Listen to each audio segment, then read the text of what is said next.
नमस्कार सांग मैंने जय जगन्नाथ। आज मैं बनैबी गोटे एमती रेक्टांगल साइज केक।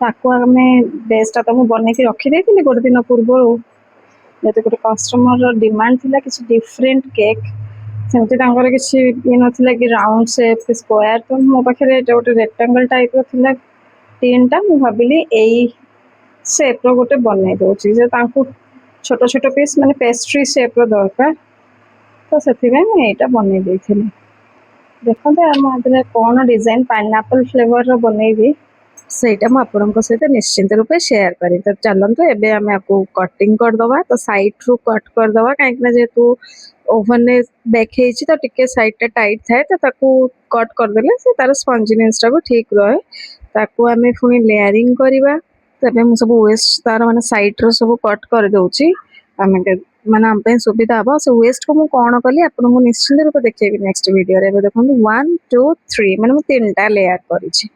तो ये मुझे नॉर्मल वाटर बस सोक करदेवी मुझे सुगर सिरप बनाएनी बस एमती नॉर्मल सोक करे। तो ये क्रीम दे दे आइसिंग करुँची। तो आप चाहिए मुझे गोटे नुआ ट्रिक बतेबी केमती माने आराम से इजिली आप बिगिनर केमती आराम से आइसिंग कर सब लेयर माने आइसिंग टा सामान रहा पाइपिंग बैग रे पूरे देवे एमती आगुरी टे कट करदे चारिपट जाक जो शेप रो केक से आइसिंग टी करेंगे। केक आमर बना हो माने आम सब बड़े हैप्पी बर्थडे करवा। हैप्पी बर्थडे करो बेटा हैप्पी बर्थडे हैप्पी बर्थडे करो हैप्पी बर्थडे टू यू हां हैप्पी बर्थडे टू बच बच बच अच्छा कस्टमर को दिन में केक टी दरकार थिला तो मो पुनी बेबी को धरिकी करवा भी कष्ट होता है कौन करा भी तो एंजॉय ता सहित करने को पड़ो।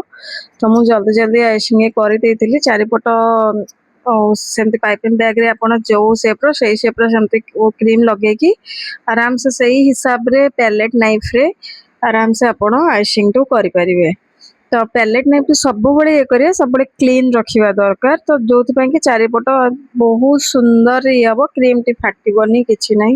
तो से पैलेट नाइफ रे धीरे धीरे धीरे धीरे बहुत जल्दी जल्दी थिला केक टी बनैबा मैं आराम से कर चलती फिर भी बहुत हड़बड़ी थी कि केमती हम कौन माने कस्टमर को केमी लगे सब मन रखिए ना आज होम बेकर्स कस्टमर साटिस्फैक्शन टा जरूरी।